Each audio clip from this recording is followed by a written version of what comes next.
This is a story about intentionality. And before we begin, I'd like you to consider 4 random facts. Pythagoras, while he was in exile, once said that life is number and pattern. A smart doctor told me a couple weeks ago that sometimes the willingness to share knowledge can be used to oppress others. The Star-Spangled Banner used to make me cry. And a close friend of mine once told me that a mortar in flight sounds like rustling paper. I was sitting at my friend Nick's house. Nick was a 4th-year medical student getting ready to graduate, and I had just been accepted to UNC School of Medicine. And we were talking because he used to be a Green Beret like me. I actually knew him through work. And I was going on and on and on saying, what's it like academically? Is it kind of like the course we went through before? I mean, the test's kind of the same. Do we know this? Do we know that? Do we know that? And he's like, he takes a sip out of his beer and he looks at me for a second. He said, Eric, you can be kind of a dick sometimes.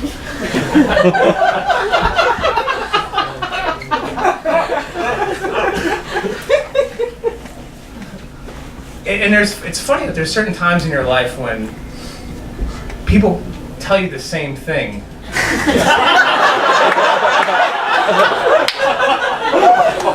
So my grandfather had just died, and my grandmother had been divorced from him for like 30 years. She was like, all right, and the family's kind of in turmoil because, my family's a bunch of dicks.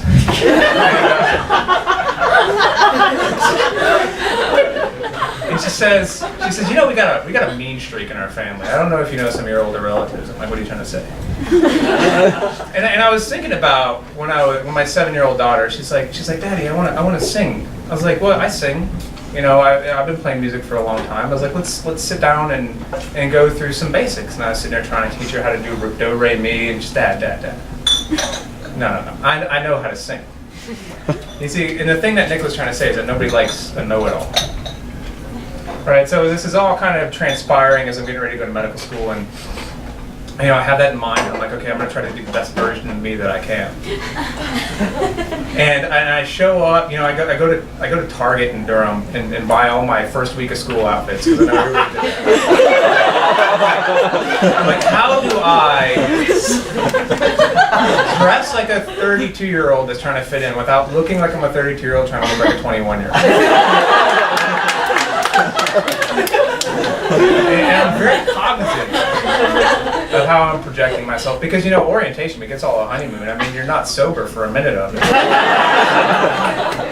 And during orientation week, I met Eric Strand, and it proved 2 things to me, or one of 2 things: either gaydar doesn't exist, or mine is like incredibly flawed.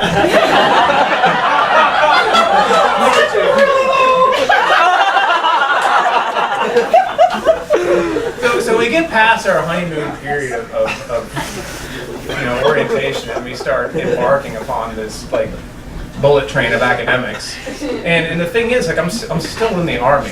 See, I was supposed to be medically retired, and the VA was backlogged to the point where it's like, well, sorry, we can't let you out. And I'm like, well, just go to medical school anyways. But my boss wanted me to be at work at Fort Bragg at 1 o'clock every afternoon.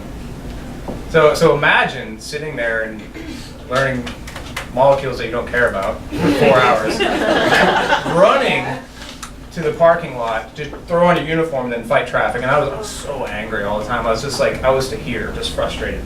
Couldn't study, couldn't control my own time, had to do something so stupid that nobody would even consider it as being a rational thing.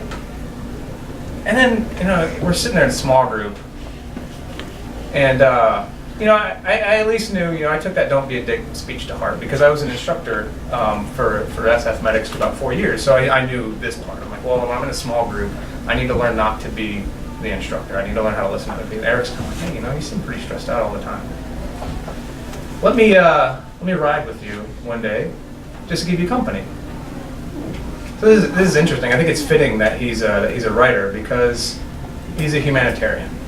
And he sat there in my car, and we drove an hour and a half each way, and I'm embarrassed to say I had a lot of stuff going on in my life. I talked 90% of the time. He just sat there. Very interesting. We get to Fort Bragg, and this is right after Don't Ask, Don't Tell got repealed. So there's a lot of angst in the military. And we're sitting there in this office, and I'm in my uniform, and Eric's just sitting there with his little short shorts.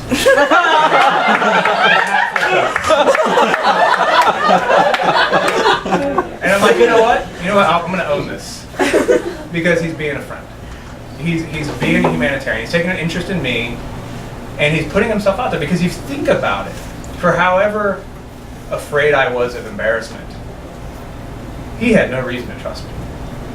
Right? He had no reason to reach out to me and say, like, let me make your situation marginally better.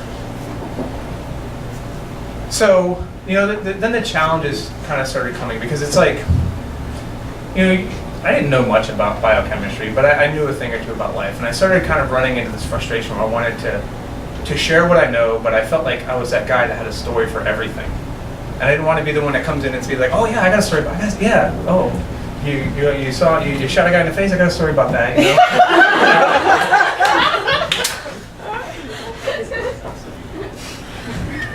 But, there were these moments that I was just kind of like, I was looking at my life and I was looking at how different I felt from my classmates. Because I grew up poor. We had to grow our own vegetables, hunt our own meat. When my first wife left me, I was so poor I ate a squirrel. Because that's how hungry I was. So that's where I started kind of, they don't know what it's like. They don't know about life. They don't know anything. And I felt eager to share this knowledge. We had this one student was talking about, I haven't seen my dog in 2 weeks. I'm like, well, you know what? I have 2 children that live half a country away, and on FaceTime every other day, they're just like, Daddy, when am I going to see you again? Or when we're sitting there getting a class on empathy for the cadaver, and I remember crawling around inside a blown up vehicle, looking for my friend's leg for an hour, because I knew that his wife would want it buried along with the rest of them. Or even looking at some of the other personal statements I read about, I want to be a doctor because my dad was a doctor. I want to be a doctor because, I sprained my wrist once and this guy was really hot at the ED. And my personal statement was about me crawling under machine gun fire, groping for people in the dark. About me, scalpel in hand, deciding to crike somebody and having that decision interrupted by a sniper round going past my head. I knew things. I'm privileged to interject, right? I know about life. These people don't know about life. Who are they? Or about when we got our domestic violence talk, and I remembered the day that my mother was coaching me on what to say to the doctor when I went in for the burn on my hand. Or about the reason that I dropped out of high school was because my teacher said I was no good, but they didn't know it was because of what that Baptist minister did to me in the dark that one day. Oh, I know about things. I can share this. You don't know about anything. You don't know about life. What do I want out of this? Why am I? What is it that I gotta say? What is it that I want to receive? See, I didn't know that. The thing is that war is just so much more than dying and killing. It's divorce, chronic illness. And this has been going on forever. At least in my world. And I wanted something to make up for the fact that when I was laying in my house on house arrest, basically from chemotherapy, and there were some days that the only thing that I saw for topography was the rippling of the bed sheets as I looked down towards my feet. And when the sunlight came in the window at sunset, they would cast shadows like the sheets from mountains. And their lengthening shadows said, the night is coming. And the night is going to fill your mind and heart with feelings and thoughts that are so horrible, that are so self-deprecating, you're not going to even be sure you survived. Because in this war that we've had, there's no ticker tape parade. There's no Star-Spangled Banner. And even if there was, what lays beyond it? Just more life. So what is life? Pythagoras once said that life is number and pattern. And if you sit there in your mind and you conceptualize it, so you start off with the Big Bang, you have some forces. I don't remember what order they come in. Does anybody? Anybody? No. Elements, rocks and stuff. And then there's like some DNA, nobody was sure how it happened, but it happened. And then it started becoming cells, and then cells became organs, and I'm kind of recapitulating pretty much biology here.